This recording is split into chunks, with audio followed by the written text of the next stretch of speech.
Raquel Leviss' behavior during the Vanderpump Rules reunion has been publicly slammed, so psychologist David Collarosi debunks some viewer theories.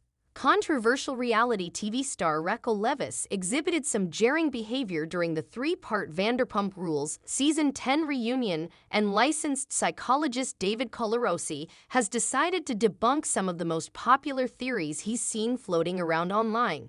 Raquel has been in a mental health facility since April 2023, entering quickly after filming the reunion and facing public backlash over her affair with Tom Sandoval. Though there has been no formal public diagnosis released about Raquel's health, there was concern about the lack of remorse she showed for her actions, especially when speaking to Tom's long-term partner and her close friend, Ariana Madix. Psychologically, something seemed off about Raquel's behavior.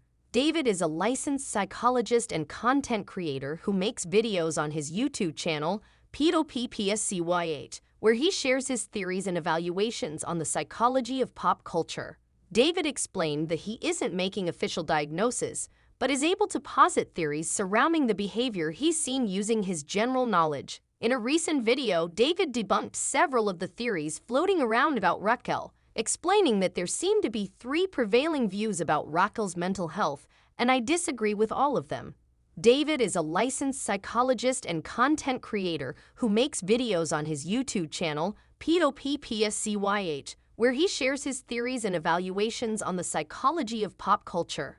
David explained that he isn't making official diagnoses, but is able to posit theories surrounding the behavior he's seen using his general knowledge. In a recent video, David debunked several of the theories floating around about Raquel, explaining that there seem to be three prevailing views about Raquel's mental health, and I disagree with all of them. Vanderpump Rules theories claim Raquel has autism spectrum disorder. There's been a lack of empathy regarding both Tom and Raquel, and given the actions they've both taken, it's not surprising to see.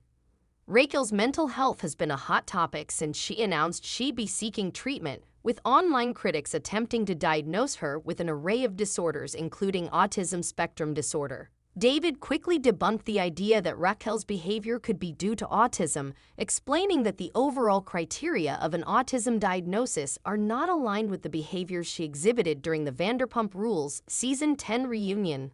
While her lack of remorse and social cues were severe, they were not enough to make a judgment call. Psychologist admits Raquel Leviss' reactions at VVR reunion were valid. Throughout David's video, he debunked the theory that Raquel has antisocial personality disorder by discussing her past in pageantry and autism spectrum disorder by explaining how one winds up with that diagnosis in the first place. He went on to confirm that he doesn't believe Raquel has a dissociative disorder, that her potential dissociation during the reunion would have been valid. By humanizing Raquel's behaviors and actions in this way, rather than speaking about them in some of the critical terms seen online, David made it clear that her behavior may have been tough to grasp, but ultimately stems from humanity and not a lack thereof.